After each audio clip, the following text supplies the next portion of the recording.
Olá, bom dia a todos. Estamos ao vivo. Fechar as abas. Bem, gostaria de agradecer a presença de todos. Vamos iniciar o terceiro dia do 8º workshop teórico-prático do IFABIC. Agora, diretamente do Espaço Plasma na Unicamp, com a rede um pouco mais estável. E nós temos o prazer de receber hoje o professor Alexandre Bruno Cardoso, do Instituto de Química da USP. O professor Alexandre é professor doutor no Departamento de Bioquímica do Instituto de Química. Lidera o laboratório Signal, o laboratório que busca entender os mecanismos de transição de sinais bioquímicos e mecânicos entre células e matriz extracelular. Bacharel e licenciado em Ciências Biológicas pela Unesp, doutor em Biologia Celular e Estrutural pela Unicamp, orientado pelo professor Hernandes Carvalho, e realizou doutorado sanduíche no laboratório da doutora Lynn Matrizian, em Vanderbilt. Também realizou pós-doutoramento no laboratório da doutora Mina Biesel, em Berkeley. Professor, é um prazer imenso recebê-lo. A palavra é toda sua. Oi, Breno. Muito obrigado pela apresentação. Eu que agradeço demais o convite, Hernandes, Mariana, Breno, né, por também ter organizado esse workshop, que já está ficando tradicional, já está no 8º ano. É a terceira vez que eu participo e eu fico muito feliz e honrado de poder contribuir com esse evento. Bom, eu vou falar sobre cultura de células e eu vou dar uma visão geral para vocês do que é cultura de células, a relevância dessa ferramenta, né? Mas o meu foco principal é cultura tridimensional. Então, são os modelos, os ensaios 3D, que são utilizados principalmente para o entendimento de desenvolvimento, função celular e também entendimento de doenças. Bom, só um pouquinho da minha história com cultura 3D, né? Na verdade, já começou já faz um tempão, faz uns 15 anos mais ou menos, quando eu fazia doutorado no laboratório do Hernandes, né? E a gente estabeleceu uns modelos de cultura de próstata em 3D. E aí, depois do meu pós-doc, no laboratório da Mina Biesel, que é uma das pioneiras desses ensaios 3D, eu aprendi diversas técnicas, e aí com foco na glândula mamária, né? E hoje, nosso laboratório, desde 2014, a gente vem trabalhando com esses ensaios tridimensionais, né? O nosso órgão modelo é a glândula mamária, então, acho que a maior parte dos exemplos que eu vou passar para vocês, desses modelos tridimensionais, são da glândula mamária.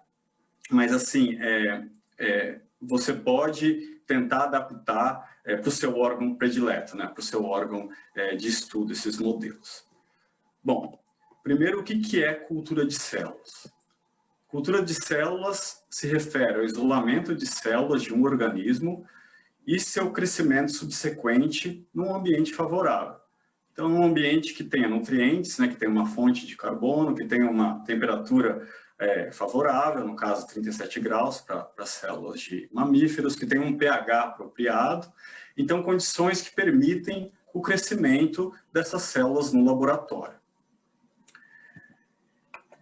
Uma cultura de células convencional, que a gente chama de cultura em 2D, essas células elas crescem, né, numa camadinha, uma monocamada, no fundo de uma placa ou então de uma garrafa, né, uma placa de Petri ou uma garrafa, ou então essas placas multipoços, né, e elas têm esse formato aqui, né, então com certeza não preciso convencer vocês que isso não se lembra nada do que a gente vê em vivo, né, o que a gente tem da morfologia, da arquitetura dos órgãos em vivos. Mas esse modelo, ele já vem sendo usado por décadas e tem sido importantíssimo para diversos avanços na área de biotecnologia, para o entendimento de função de células, entendimento de fisiologia normal e bioquímica de células, para estudar o efeito de drogas, de compostos tóxicos, como modelo para testar mutagênese, carcinogênese, para fazer triagem e desenvolvimento de drogas, para a produção de vacinas, de proteínas recombinantes, de biofármacos diversos. Então, um modelo assim riquíssimo, e a gente não vê a biologia moderna e todos os avanços da medicina moderna sem a cultura de células. mas há mais ou menos uns 20, 30 anos atrás, né, começou a ter o uso de um novo tipo de cultura de células. Na verdade, não é assim tão novo, já está aí já faz algum tempo, mas começou a se tornar mais popular essa cultura que é a tridimensional, né? Então, o que seria uma cultura 3D de células? Seria um ambiente criado artificialmente, no qual as células são capazes de interagir com seus arredores em 3 dimensões e formar estruturas morfofuncionais, né? Então, são estruturas que têm uma arquitetura parecida com aquela que a gente vê no órgão em vivo e também que adquirem uma função. Então, a gente consegue mimetizar pelo menos parte da arquitetura e da função dos órgãos em cultura. Bom, e quais são as vantagens da cultura 3D comparada com a 2D? A primeira delas é que a vida é tridimensional, então o ideal é que a gente tenha modelos que reproduzam de uma forma mais fidedigna o que a gente vê nos organismos. Segundo, é um ambiente que é muito diferente. Então, se a gente pega culturas bidimensionais, mais ou menos 50% da superfície da célula vai estar em contato com o substrato, né, que é o plástico, o vidro. A outra parte, mais ou menos 50% em contato com o meio de cultura e muito pouca interação célula a célula, interação com a matriz celular. Agora, numa cultura tridimensional, a maior parte da superfície da célula vai estar em contato com as outras células e também com a matriz celular. E é o que a gente vê em vivo, né? Então, aqui mostrando uma cultura 3D comparada com o que a gente vê em vivo, nesse caso são ácidos da glândula mamária, e a semelhança é bastante grande, né? E não só similaridade morfológica, né? A arquitetura, que ela só é adquirida nesse ambiente apropriado, mas também função, metabolismo, resposta a drogas, comportamento é muito diferente quando a gente compara culturas 3D com culturas 2D. Então, a proximidade, a similaridade de 3D com o que a gente vê nos organismos é muito maior. Bom, e aqui, para quem nunca viu uma cultura 3D comparado com uma 2D, né, que é cultivada em monocamada. Então, aqui é uma imagem de microscopia de contraste de fase. E esse é o tipo de cultura 3D que eu estou mostrando, é o tipo mais comum, que é o 3D Embedded, né? Então, as células são embebidas num gel de matriz celular.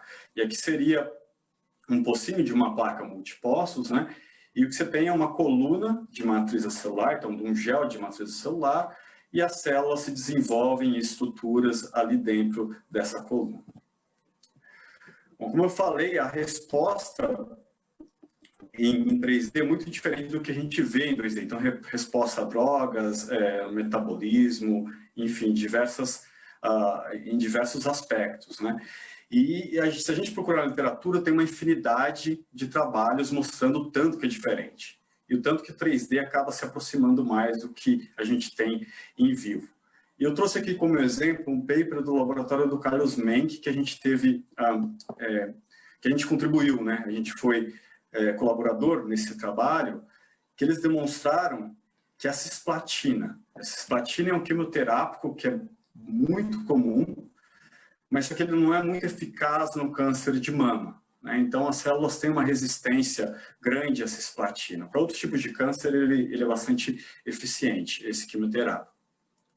Mas aí, o que eles demonstraram, né, no laboratório do Menck, é que células em 2D, elas morrem muito mais na presença de cisplatina, então elas respondem a esse quimioterápico, enquanto as células em 3D, células tumorais, elas não respondem da mesma forma, então elas não morrem da mesma forma, elas se mantêm viáveis e a quantidade de morte celular é bastante baixa, né? Eu não vou entrar em detalhes do que mais eles mostraram nesse paper, mas eles escreveram bonitinho o mecanismo, eles mostraram que em 3D essas células têm uma capacidade maior de lidar com lesão ao DNA causado pela cisplatina. Bom, e existem diferentes sistemas de cultura 3D, uma infinidade muito grande. E essas culturas, elas podem ser originadas, né, derivadas a partir de células primárias, aquelas que vêm diretamente do tecido, a partir de células que são de linhagens imortalizadas, né, imortalizadas a partir de uma manipulação genética, ou então algumas seleções que ocorrem no laboratório, né? Então, são células que a gente pode passar elas por um número indeterminado de vezes, né? E elas, por isso que elas são ditas imortalizadas, linhagens imortalizadas. Pode vir a partir de células-tronco. A gente pode cultivar fatias de órgãos, ou até mesmo órgãos, se esse órgão for pequeno o suficiente. E essas células, elas podem ser cultivadas em diferentes substratos. A maioria das vezes vai ter matriz extracelular como substrato para essas culturas 3D. E aqui eu vou mostrar alguns tipos básicos, né? Então, são diversos os tipos, mas não foge muito do que eu vou apresentar para você, né, desses tipos fundamentais. O primeiro deles é o que a gente chama de 2.5D, né, ou cultura on top, que você tem uma camada de matriz celular, de um gel de matriz celular, e aí você coloca as células ali em cima desse gel, e aí com um pouquinho mais de matriz celular no meio, essas células elas são capazes de formar esferoides, de formar esses ácidos, né? Aí aquele tipo que eu mostrei para vocês que é o mais comum mesmo, que é o 3D Embedded, que a célula ela é cultivada, então, embebida num gel de matriz celular. E existe um outro subtipo, que é o que utiliza de suportes mecânicos. E esses suportes eles podem estar submersos, ou então podem estar na interface ar líquido, né? E o que eles têm é uma membrana porosa, né, que permite, então, a passagem do meio de cultura. E esse suporte é o que é utilizado para esses miméticos de pele em 3D, as culturas 3D de pele, e também para se cultivar órgãos e fatias de órgãos. Bom, e eu falei já da matriz celular, né? Então, a matriz celular, ela é essencial para a cultura tridimensional. Então, a maioria delas, no começo do ensaio, a gente adiciona a matriz celular. Mas existem alguns tipos que não tem a necessidade de você adicionar. Mas ela é sempre essencial, porque mesmo nesses modelos onde você não adiciona a matriz celular, a célula produz a própria matriz celular. Então, ela é essencial. Então, é importante, né, quando a gente vai fazer o nosso ensaio, que a gente traga elementos que são encontrados no organismo. E a matriz celular é, obviamente, encontrada no organismo. Bom, e o que é a matriz celular, né? De uma forma assim bem resumida, é um conjunto de moléculas, então são proteínas e carboidratos, né, bastante grandes, que são secretados pelas células, são produzidos e secretados pelas células e ficam ali do lado de fora. E essa matriz ela é formada por fibras e redes, né, bastante complexas dessas moléculas, né? E a matriz celular ela dá o arcabouço mecânico para os tecidos, né? Mas ela não tem só essa função, ela é também uma fonte de sinais químicos e sinais físicos que são percebidos pelas células. E esses sinais são percebidos através de receptores, principalmente os heterodímeros de integrinas. Eles ativam vias de sinalização, né? E esse sinal que é percebido da matriz celular, ele pode intersectar com sinais ativados por receptores de fatores de crescimento, né? Então, os sinais da matriz podem tanto exacerbar um sinal ou então atenuar um sinal de um fator de crescimento, né? E aí a célula acaba tendo uma resposta. Bom, e o tipo de matriz celular mais comum que a gente encontra em cultura 3D é o matrigel, que é um meio rico em laminina. O matrigel é purificado a partir de um sarcoma de camundongo, né? Então, ele é produzido em camundongo. E ele tem nessa composição, a maior parte dele é de laminina, mas tem colágeno tipo 4, intactina e perlecan. E esses são os componentes principais da membrana basal. E a membrana basal é um compartimento especializado da matriz celular, né, que envolve epitélios, importantíssimo para a biologia de epitélios, e também envolve outros tipos celular. Bom, e a laminina, né, que compõe a maior parte do matrigel é a molécula essencial da membrana basal. Então, a melanina ela é formada por essas 3 cadeias, alfa, beta e gama. Então, essas cadeias são variáveis. Por exemplo, na glândula mamária, a laminina mais comum, mais abundante, é a laminina 111, então alfa 1, beta 1 e gama 1, mas isso daqui acaba sendo variável. E a laminina ela tem domínios de ligação para outras moléculas da matriz, então funciona como uma cola molecular, e tem também domínios de ligação para os receptores de superfície das células, né? Tem para as integrinas e distroglicanos, que são receptores de superfície da célula. Então, o matrigel é super comum. Então, na maioria dos casos, vocês vão olhar aí, quando vocês derem uma olhada na literatura, vocês vão ver que o matrigel é utilizado. Bom, eu vou passar um pouquinho da história da cultura 3D, né? Então, a cultura 3D começou a pegar mesmo nas últimas 2 ou 3 décadas, mas ela é bastante antiga, né? Então, os primeiros relatos são de 1906, que é o hanging drop, que é o primeiro tipo de cultura 3D que se tem reportado. E no hanging drop é colocada uma gotinha numa lamina, ou então numa tampa de uma placa multipostos, por exemplo, e aí você coloca a sua célula ou então um pedacinho de tecido ali. Mas aí você inverte a sua lamina, né? E no caso da tampa é só tampar a placa multipostos. E aí essa gotinha ela fica invertida e ela permite a formação de estruturas tridimensionais. Então esse é o primeiro relato que se tem de cultura 3D, e até hoje esse tipo de cultura é utilizado. Bom, eu não vou falar todos os marcos históricos, mas eu vou apontar os que são realmente assim, mais relevantes, né? Então, o isolamento do colágeno, né? Então, a reconstituição de colágeno a partir de caudas de ratos é um marco bastante importante, isso aconteceu nos anos 50, e um outro que foi o isolamento do matrigel em 1977. Então, matrigel, né, que eu já mencionei, que é super comum para culturas 3D, e o colágeno também, que é bastante utilizado. E mais recentemente, tem acontecido assim, uma revolução com esses modelos 3D, né, que é a possibilidade de você fazer organoides.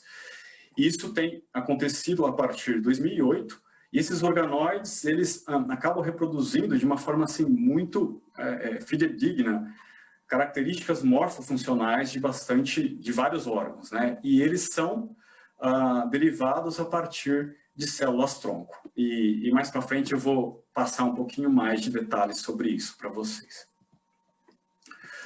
Bom, quando a gente vai definir, né, o meio que a gente vai utilizar na nossa cultura 3D, a composição da matriz celular é bastante importante. Então, é importante que ela tenha similaridade com aquele órgão que você está modelando. Mas não só a composição química, é importante também você saber a rigidez do seu tecido que você vai trabalhar. Então, os tecidos eles têm propriedades físicas, né? E como eu mencionei, as células são capazes de responder a esses sinais da matriz celular, né? E a forma que essa matriz celular é apresentada, né? Se ela é mais ou menos rígida e também se ela forma fibras, se ela é mais ou menos alinhada, né, em relação ao tecido. Então, é importante a gente olhar para características físicas e olhar para a rigidez, né? Então, por exemplo, se eu vou trabalhar com o osso tem uma rigidez que é bastante alta. Se eu vou trabalhar agora com o cérebro, ele tem uma rigidez que é bastante baixa. Então, é importante que eu mimetize essas características mecânicas, né, do seu tecido no modelo. E aqui, quando a gente olha para a glândula mamária, ela tem uma rigidez ali por volta de 900 kPa, né? 900 pascal, na verdade. E essa rigidez aqui é próxima da rigidez do matrigel, do gelzinho formado pelo matrigel. E é uma das razões, então, que a gente acredita, né, além da composição química, mas de ter uma rigidez parecida é uma das razões do sucesso do matrigel. E se a gente olha, diversos órgãos vão estar nessa mesma ordem de magnitude, né? Então, o matrigel é utilizado para a cultura 3D de diversos órgãos.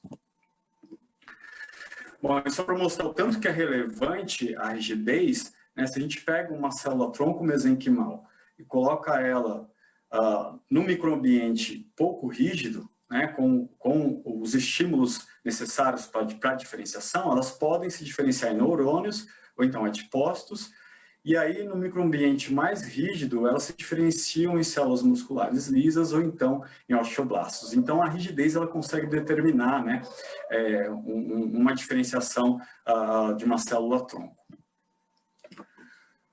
Bom, diversos tumores são mais rígidos do que os tecidos normais. Então, por exemplo, no tumor de mama, ele é bastante rígido. Isso porque ele tem mais fibras de colágeno e tem mais ligações cruzadas entre essas fibras de colágeno, né? Mas o laboratório da Valerie Weaver fez a seguinte pergunta: será que só mexendo com a rigidez eu seria capaz de modular o fenótipo dessas células, né, de induzir uma transição maligna, né, de células normais para um fenótipo mais agressivo?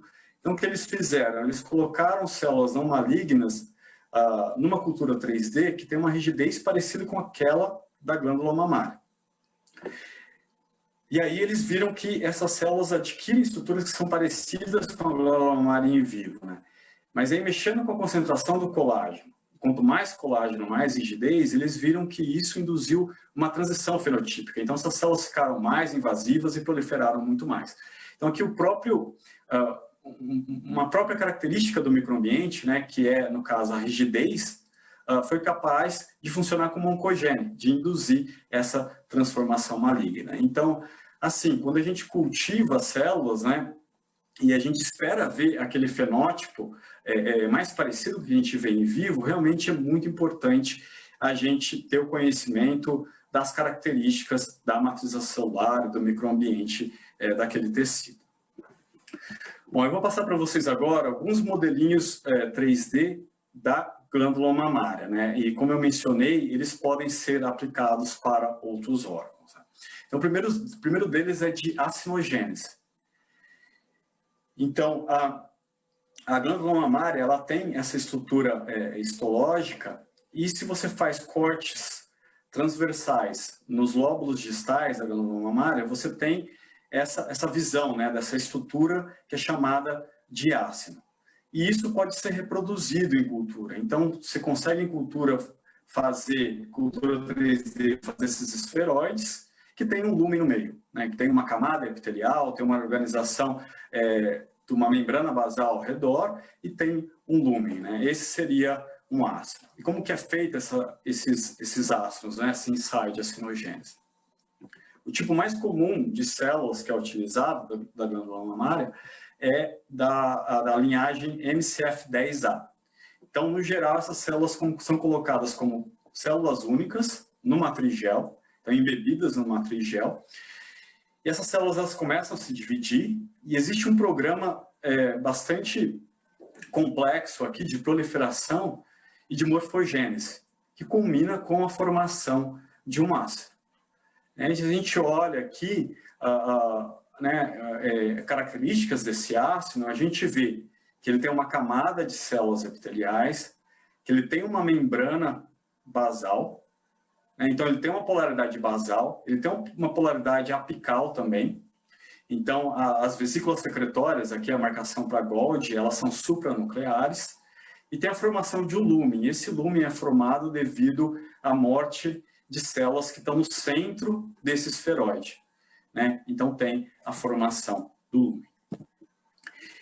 Esse modelo de acinogênese e diversos outros modelos que mimetizam características do desenvolvimento da glândula mamária, de estruturas histológicas da glândula mamária, foram desenvolvidos no laboratório da Minabício, né, ao longo de décadas. E o laboratório da Minabício foi pioneiro em demonstrar que realmente a arquitetura tecidual e a função são acopladas. Então, para as células adquirirem a sua função, elas precisam de um ambiente apropriado e de uma morfologia apropriada. Então, eu estou resumindo nesse slide aqui o trabalho de diversos anos, né, que vem de diversos artigos do laboratório da Minabício. O que eles fizeram? Eles isolaram células epiteliais da glândula mamária e colocaram numa cultura 2D, convencional. E aí, mesmo na presença de hormônios lactogênicos, aqueles que induziriam a produção de leite, essas células não se diferenciam funcionalmente. Elas não produzem leite. Elas continuam a proliferar, elas ficam felizes ali, mas elas não formam estruturas que se parecem com o que a gente vê em vivo e também não produzem leite. Mas aí, quando ela colocou essas células no matrigel, né, que é um meio rico em laminina, essas células foram capazes de formar esses ácidos, que são diferenciados, polarizados, né, que tem o lúmen, e que foram capazes de produzir proteínas do leite. E essas proteínas são secretadas para o lúmen dessas estruturas, né? Então, aqui está uma imagem de confocal, e a gente vê bonitinho, né? Então, a gente vê a organização desse ácido, a membrana basal, né, indicando que tem uma polaridade basal, o lúmen e a beta-caseína, marcada em vermelha, que é uma proteína do leite. E a gente vê que existe, então, não só as células produzem o leite, mas tem uma secreção vetorial para o lúmen, né? Muito parecido com o que a gente vê em vivo. Então, esse é o modelo de lactogênese, né? Seria uma evolução do modelo de acinogênese, né? Não só tem a formação da estrutura, mas também uma diferenciação funcional. Bom, e um outro modelo que é bastante legal e que a gente usa bastante, o brain, então, o mapa do desenvolvimento da glândula mamária, que é a ramificação, né? Então, a glândula mamária, ela vem a partir de alguns poucos brotos epiteliais que vão se ramificando e formam uma estrutura arbórea, e isso pode ser mimetizado em cultura 3D. E esse modelo também ele pode ser utilizado para você entender como as células invadem a matriz celular, né? Como elas acabam digerindo a matriz celular que está ao redor dela. Então, nesse modelo, ele vem a partir de células únicas que desenvolvem estruturas multicelulares, né, que se ramificam, né? Então, aqui, numa microscopia confocal, a gente consegue ver melhor como ficam as estruturas. Então, tudo isso veio de uma célula única, que forma uma estrutura, um tecido mesmo, uma estrutura multicelular. Se a gente olha detalhes dessa imagem, a gente vê que as células elas estão invadindo a matriz celular adjacente, estão invadindo o colágeno. Um outro modelo de glândula mamária é de alveologênese, e esse daqui ele acaba mimetizando a alveologênese que acontece durante a gestação, né, que é vai tendo o preparo da glândula, né, para lactação. E aqui como que ele é feito? A glândula mamária é isolada, e aí ela passa por um processo de digestão para remoção do estroma. Daí o que sobra do epitélio, ele é minced, né, é picotado, e aí esses pedacinhos de tecido são colocados num gel de matriz celular, no matrigel, então colágeno tipo 1. Dependendo da matriz, você vai ter uma resposta diferente. Se for no matrigel, você tem a morfogênese de ramificação mesmo acontecendo, vai ter alveologênese, né? Mas aí, se for colocado em colágeno, essas células, a partir das pontinhas do epitélio que está ramificando, elas começam a se disseminar.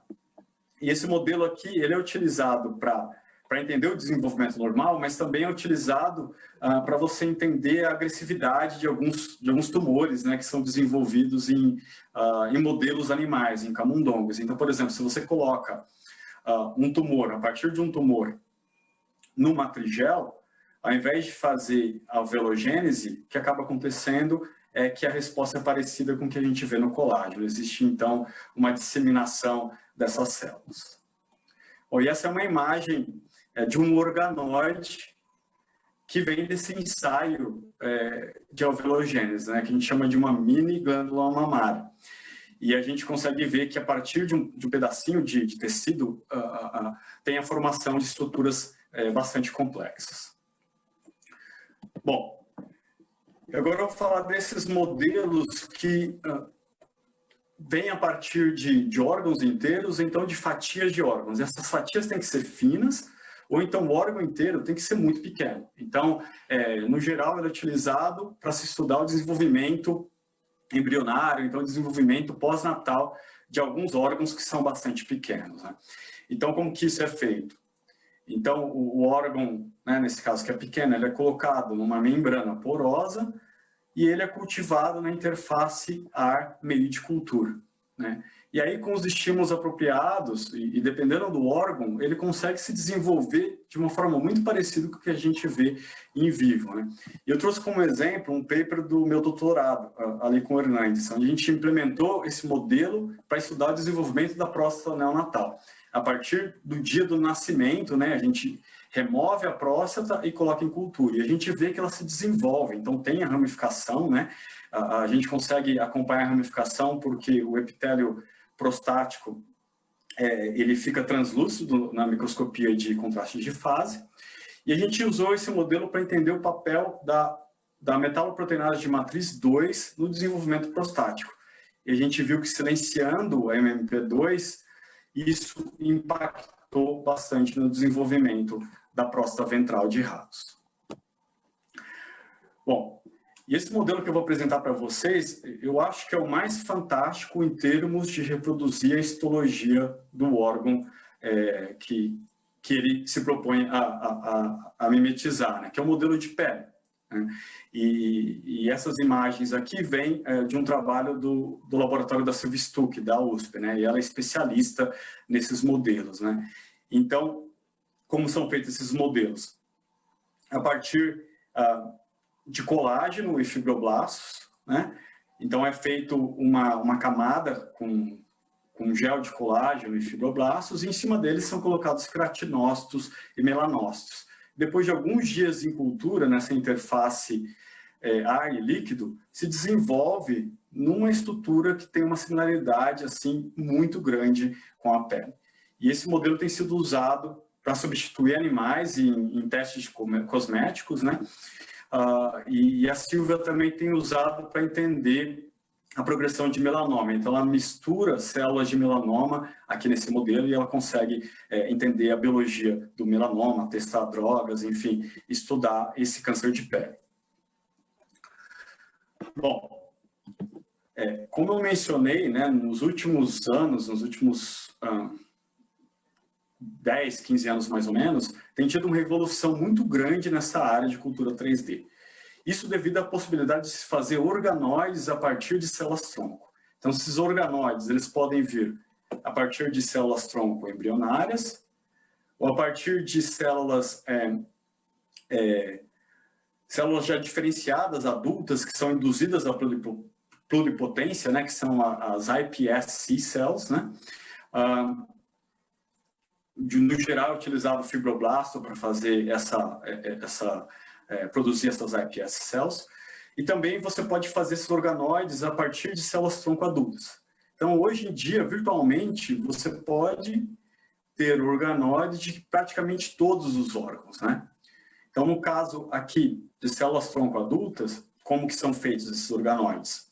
Você pega o tecido, e aí ele passa por uma digestão, e aí você faz um sorting por fax das células que são células-tronco, então a partir de marcadores. No caso do intestino, o marcador utilizado dessas células-tronco é o LGR5, e aí numa cultura 3D, com uma matriz celular apropriada, essas células se desenvolvem em organoides, né, que acabam mimetizando aspectos morfofuncionais do tecido. Esse é o organoide que eu vou mostrar agora, o cerebral, que assim, é o mais complexo e é um dos, eu acho que é o mais fascinante que tem, né? Pela aplicação e também como essas estruturas são formadas em cultura. Então, aqui a gente está comparando um corte, né, de um organoide com um cérebro em desenvolvimento, né, um cérebro fetal. Não vou lembrar exatamente de quantas semanas, mas é muito gritante, né, a similaridade de algumas características morfológicas. Então, aqui em verde está marcando o córtex, né? Então, a similaridade é bastante grande. E existem alguns hallmarks anatômicos que são encontrados nos organoides que são muito parecidos com o do cérebro, né? E até mesmo alguns aspectos da eletrofisiologia do organoide é mimetizado aqui nessa cultura. E aqui está mostrando o processo, né? Eu só quero chamar a atenção para vocês que é utilizado uma trigel para fazer esses organoides, né? E eu vi uma entrevista da Lancaster, eu li uma entrevista dela, e a Lancaster foi a que desenvolveu esse modelo inicialmente, né? E ela mencionou que o pulo do gato foi ter colocado uma trigel para fazer realmente isso funcionar, né? Que eles penaram por um bom tempo e depois que eles colocaram uma trigel realmente funcionou. E esses modelos de organoides cerebrais têm sido utilizados para estudar doenças infectadas, causadas por infecção por vírus, e também para você tentar estabelecer uma medicina de precisão, né, em pessoas que têm doenças neurológicas, né? E aqui eu trouxe como exemplo que esses organoides cerebrais foram utilizados para se entender como o vírus da Zika causa microcefalia, né? Então, em 2 papers, um publicado na Science, por um grupo da FRJ, e o outro publicado na Nature, por um grupo liderado por pesquisadores da USP, mostraram que o vírus da Zika impactou no desenvolvimento desses organoides, né? Então, os organoides foram importantíssimos para se entender a doença causada pelo Zika vírus, a microcefalia causada pelo Zika vírus. E hoje em dia a gente tem diversos modelos que acabam reproduzindo doenças neurológicas, esses modelos de organoides cerebrais. Bom, como eu mencionei, né, para os organoides cerebrais, e isso não é só verdade para eles, é verdade para outros tipos de organoides provenientes de outros órgãos, eles não só são utilizados para o entendimento de aspectos do desenvolvimento e também de doenças, mas também, hoje em dia, eles estão sendo utilizados para uma medicina de precisão. E isso principalmente para o câncer, né? Então, a gente sabe que o câncer é bastante heterogêneo. Então, ele vai ter uma heterogeneidade intratumoral. Então, no mesmo paciente, existem células que são muito diferentes, geneticamente diferentes, fenotipicamente diferentes, né? E também tem uma heterogeneidade que é intertumoral. Então, pacientes diferentes vão ter tipos de tumores que são bastante diferentes. Tem uma heterogeneidade celular, histológica diferente. Isso é muito difícil de se reproduzir num laboratório em modelos de cultura, né? Então, por exemplo, para câncer de mama, a gente tem mais ou menos umas 15 linhagens de câncer de mama, linhagens de células imortalizadas. E algumas acabam refletindo alguns subtipos moleculares, né? Mas elas estão longe de reproduzir a heterogeneidade que a gente vê nos pacientes. Então, a ideia é usar organoides derivados de paciente, os PDOs, né? E isso já está bastante avançado para cânceres gastroesofágicos, né? E câncer coloretal. Isso daqui é uma imagem de um organoide gástrico, gastroesofágico, né? Para ser mais preciso. Bom, e o que tem sido feito, né? Qual que é a ideia, né? Primeiro que foi demonstrado que organoides que vêm de pacientes com tumores gástricos, eles reproduzem a histologia que você vê no tecido, né? Uma outra coisa relevante é que esses organoides eles podem ser cultivados de uma forma indeterminada, né, por tempo indeterminado. Eles são originados a partir de células-tronco adultas. Eles também mantêm características genéticas, então as mesmas mutações que são encontradas no tecido no paciente vão ser encontradas aqui. Então, uma coincidência bastante grande, de mais de 90%, o perfil de expressão genética é bastante parecido. Então, a ideia é a seguinte, né? Como que isso pode ajudar no tratamento do paciente, né? Se produzir esses organoides a partir dos pacientes e fazer uma triagem de drogas para tomar a decisão de qual é a melhor estratégia terapêutica para tratar esse paciente. Então, conforme ele inicia o tratamento, já faz essa cultura dos organoides e faz uma triagem das drogas, e aí isso ajuda o médico a tomar a melhor decisão do regime terapêutico que vai ser empregado. Bom, e o que a gente espera para o futuro? Né? São o que a gente chama de órgãos on a chip, né? Que são esses dispositivos de microfluídica, onde você coloca os organoides, né, os modelos 3D, que são conectados através desses canais de microfluídica, né, de forma que você consiga mimetizar, por exemplo, alguns sistemas, né, que são encontrados no organismo. E a ideia é que no futuro a gente consiga ter um organismo completo, né? Então, por exemplo, a gente tem Humans on a Chip, onde a gente tem os diversos organoides, né? Por exemplo, pulmão, cérebro, fígado, e eles integrados por esses canais de microfluídica, e eles funcionariam como plataformas para se testar drogas, né? Para se estudar diversas doenças num ambiente que é muito mais fisiológico, né? Bom, a Mariana pediu para eu falar um pouco sobre os desafios da microscopia de culturas, né? Então, os desafios de microscopia de cultura 3D são os mesmos dos que a gente enfrenta para a gente fazer a microscopia de amostras espessas, né? Principalmente na fluorescência, existe uma interferência de luminosidade muito grande daquela fluorescência que está fora do foco. Então, aqui seria um esferoide 3D, e as células estão marcadas para DAP, né, que é um marcador nuclear, e em vermelho seria EU, que é um análogo de base de RNA, que ele é integrado ao RNA conforme ele vai sendo transcrito, né? Então, a gente estava tentando ver a taxa de transcrição e também tentar localizar no núcleo regiões onde tinha maior atividade transcricional dessa célula.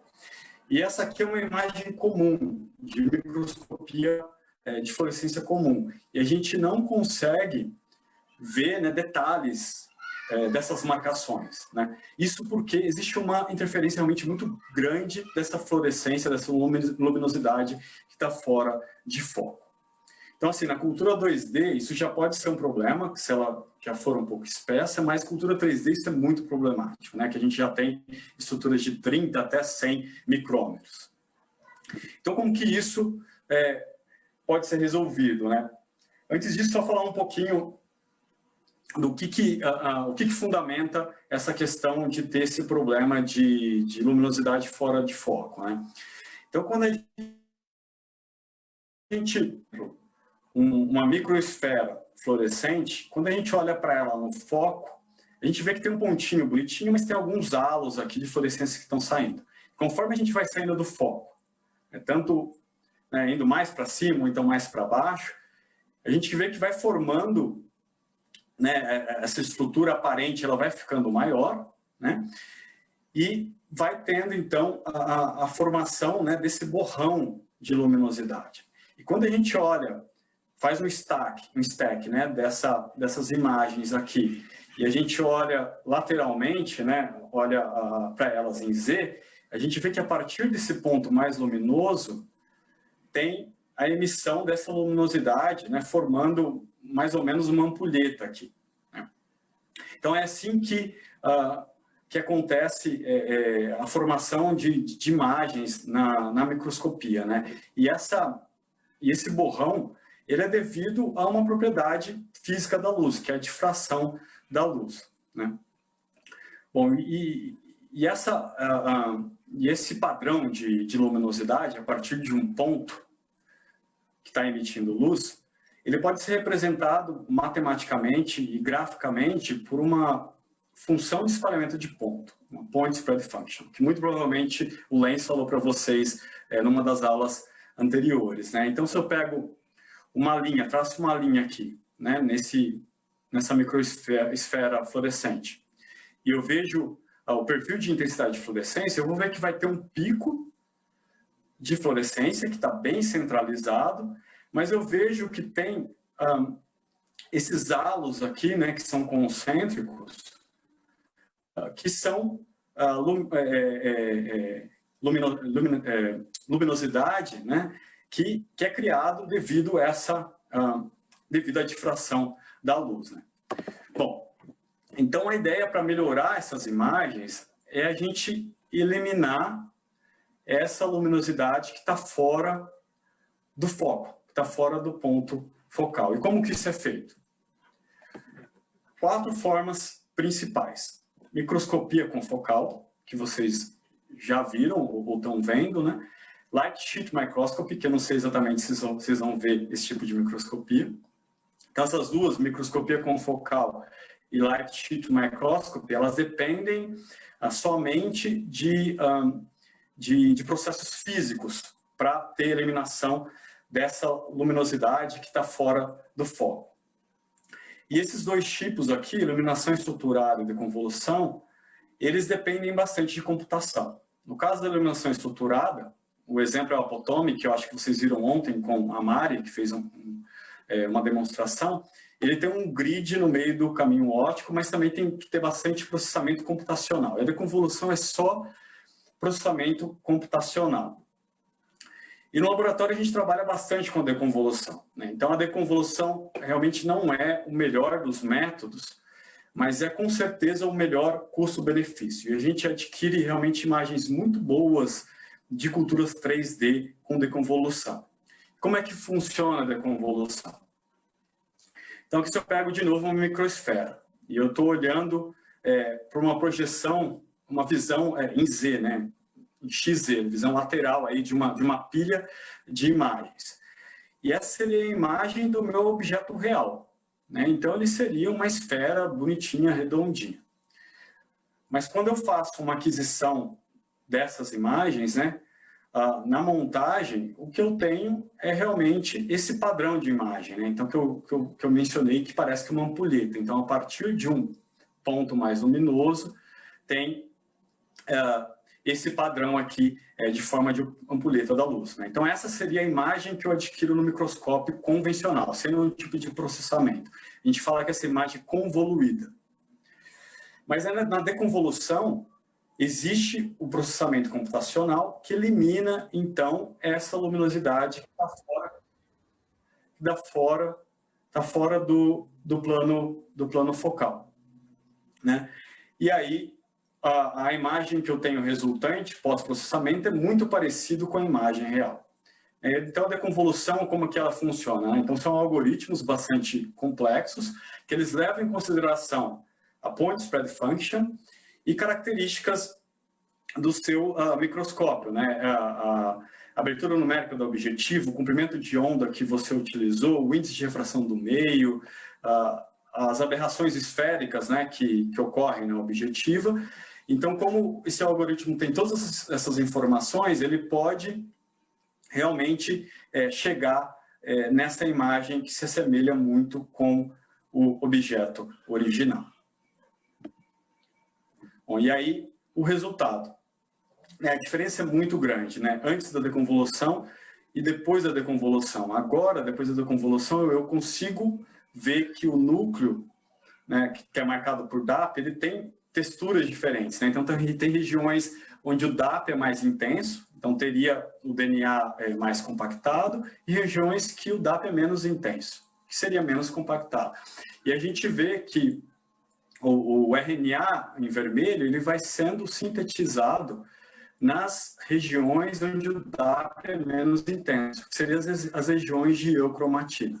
Então, detalhes que eu consigo apreciar depois da deconvolução, que eu não consigo ver numa microscopia convencional.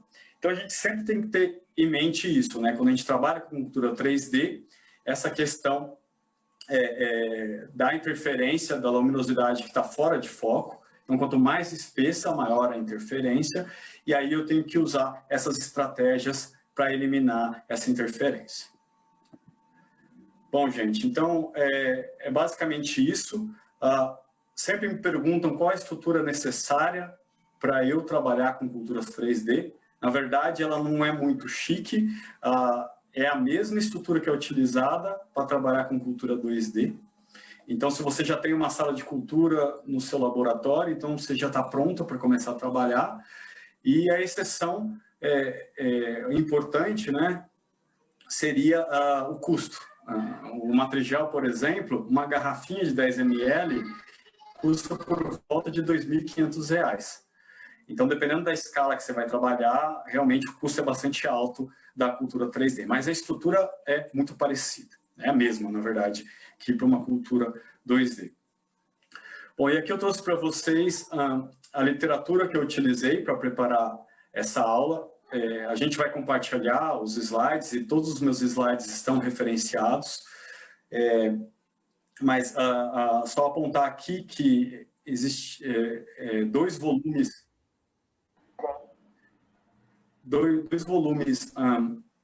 de revistas, um da Journal of Cell Science e outro da Development, de 2016, que eles abordaram, né, esse tema de cultura 3D e organoides. Para protocolos, o laboratório da Minabis, o site do laboratório da Minabis é uma boa fonte, também da Joan Brook.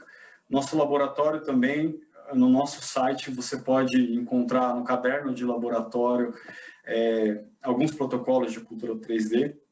E vocês também fiquem à vontade para entrar em contato comigo se tiverem alguma dúvida e quiserem implementar um modelo 3D no seu laboratório. Bom, deixa eu agradecer de novo os organizadores pelo convite, né, a oportunidade, a vocês todos por assistirem essa aula, e ao meu grupo. Então, a maioria dos resultados aqui que eu apresentei, né, quando são resultados do meu laboratório, foram eles que trabalharam, eles que obtiveram, e as agências financiadoras do nosso laboratório. Muito obrigado. Estou pronto para responder perguntas, questões. Posso parar de compartilhar, Bruno? Breno? Acho que pode deixar, caso o professor tenha que voltar em algum slide. Tá. Fica à sua disposição. Temos bastante perguntas. O pessoal ficou bastante animado. A primeira pergunta da Graciana. Bom dia, professor. Sobre o cultivo de fatias de órgão, a coleta desse tecido precisa de algum cuidado especial, além de ambiente estéril? É necessário alguma preparação para colocar o órgão no gel? Olha, vai depender muito desse órgão, né, que você vai trabalhar. Mas eu acho que aí vai ter algumas particularidades, que eu não vou saber, na verdade não é minha especialidade, cultura de fatias de órgãos, né? Mas, por exemplo, para alguns você vai ter que ter uma fatia bastante fina, e para isso você vai ter que usar um aparelho, um tipo de micrótomo, né? Para cortar, para produzir essas fatias bastante finas, né? Então, para isso você vai ter que preservar esse material.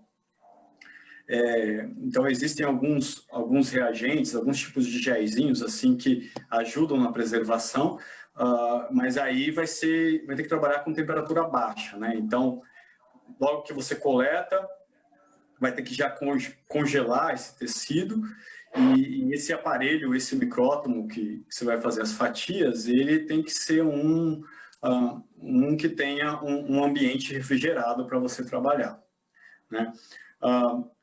Mas eu acho que vai ter dependendo de cada órgão, vai ter alguma particularidade assim, e eu não vou saber detalhar exatamente, né?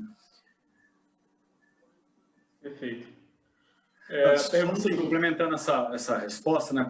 Por exemplo, para próstata em desenvolvimento, que era a próstata de rato, ela era bem pequenininha, a gente coletava e já colocava ela no meio de cultura, e aí depois levava para a sala de cultura e colocava ela diretamente. Então, era, como ela falou, né, era todo o ambiente estéreo, então as ferramentas de microcirurgia que a gente utilizava também eram estéreis, né? E daí, mas não tinha nada de muito especial além disso. Já era uma coisa bem direta, assim, porque ela já está num tamanho certo. Douglas Amaral pergunta: o melhor meio para análise de respostas celulares em 3D seria através de imunofluorescência? existem métodos confiáveis para a extração dessas células da matriz e análise de expressão gênica ou proteica? Se não, o quanto é válida a utilização dessas mesmas células em 2D em paralelo ao experimento para mostrar isso? Entendi. Não, sim, você pode usar outras ferramentas para investigar diversos aspectos de uma célula, além da microscopia, né? Além da microscopia de fluorescência. Então, por exemplo, para trabalhar com ácidos nucleicos, né, é a mesma coisa, a forma de extração, purificação, é a mesma coisa que trabalhar com tecido. Então, não tem nada não vai muito além disso. Existem alguns protocolos que você acaba digerindo a matriz celular, enriquecendo, né, as suas estruturas 3D. Mas na maioria dos casos, são dispensáveis. Então, você trata a sua cultura 3D como se fosse um tecido. Agora, para proteínas, aí fica um pouco complicado. Porque dependendo da quantidade de matriz celular, ela vai ser um contaminante importante. Então, na hora que você vai fazer a quantificação, por exemplo, de proteínas, você já tem que levar isso em consideração, muitas vezes, né? Por exemplo, na cultura 3D embedded, é muita matriz celular. E o que a gente faz, inicialmente, é uma dissolução desse gel e, algumas vezes, a digestão desse gel. Então, o protocolo que é utilizado para dissolver o gel, de matriz gel, é incubar o matriz gel junto com as células em PBS gelado com EDTA. Então, o EDTA é um quelante, né? E aí isso faz com que as células se desliguem do matriz gel. Então, as integrinas, que são esses receptores para a matriz celular, elas dependem de cátions bivalentes para se ligarem à matriz celular. Então, você tem a DTA, ela se desliga. E aí, a temperatura baixa, você coloca isso em temperatura baixa, e a temperatura baixa favorece a dissolução do matriz gel. Então, é uma das formas que isso é feito, né? E às vezes você tem que digerir mesmo, né? Quando os ensaios são em colágeno, você utiliza colagenase para digerir. Aí depois você trabalha normalmente faz a extração de proteínas, né? E aí você consegue fazer o Western blot, enfim, técnicas para análise de proteínas. Obrigado, professor. A pergunta da Monara Angelini. Como descobrir o melhor matrigel para cada tipo celular? Existe alguma publicação a respeito? Bom, vamos lá. Eu acho que talvez a pergunta qual seria a melhor matriz, né? Matriz. Para ser mais específica. Olha, já tem muita coisa publicada, então eu acho que eu já começaria por aí, né? Se eu nunca trabalhei com cultura 3D, né? Sei lá, de repente estou tentando implementar uma cultura 3D de rim, eu procuro o que tem na literatura, né? E alguém já deve ter passado por isso. Se não tiver essa informação, o ideal seria você estudar e ver qual é a composição dessa matriz celular, entender mais do microambiente do seu órgão e tentar trazer o que é mais próximo disso para a cultura 3D. Você não precisa ser, e não precisa também, não tem como, é inviável você ter exatamente a mesma matriz celular, né? Mas você pode, de repente, você vê, olha, essa matriz do rim, ela é rica em laminina, em colágeno, em mais ou menos numa proporção de 70% de laminina e 30% de colágeno. Então, você faz o seu gel com 70% de matrigel, que é rico em laminina, e 30% de colágeno, por exemplo. Então, seria um bom começo. E aí eu testaria concentrações diferentes, né? Testaria também, para esse caso, esse exemplo em específico, matrigel puro, colágeno puro, e aí eu olharia para ver se a sua cultura realmente está reproduzindo características do que você vê em vivo. Perfeito. Próxima pergunta da Rafaela Silva. Qual a viabilidade dos organoides em cultura? Qual o quê? Desculpe? A viabilidade. A viabilidade dos organóides. Vamos lá. Eu não tenho experiência com esses organóides vindo a partir de células-tronco, mas eu desconfio que depois de algumas etapas, né, para fazer esses organóides a partir de células-tronco, tem várias etapas, né? Então, eu acho que as etapas iniciais, elas têm uma eficiência um pouco baixa, assim, então você tem um aproveitamento pequeno das células. Mas aí depois que você já tem as células-tronco enriquecidas, e você já tem uma formação inicial de esferas, aí o rendimento é melhor. Mas eu não tenho, assim, não é minha especialidade organóides a partir de células-tronco. Organóides da glândula mamária, por exemplo, a partir, né, do tecido, aquele que a gente picota a glândula mamária e depois coloca diretamente, é bastante grande a viabilidade. Por volta de 90% das estruturas desenvolvem. Então, resultam em alvéolos, né, em mini glândulas mamárias em cultura. Perfeito. Professor, mais uma vez, gostaria de agradecer a sua participação. Sempre bom ouvi-lo. Muito obrigado. Pô, Breno, eu que agradeço demais, assim, fantástico, e continue me convidando. E obrigado a todos. E, de novo, se tiverem alguma dúvida aí, quem está assistindo, só escrever para o meu e-mail, tá? Tudo de bom para vocês. Obrigadão. Nós agradecemos.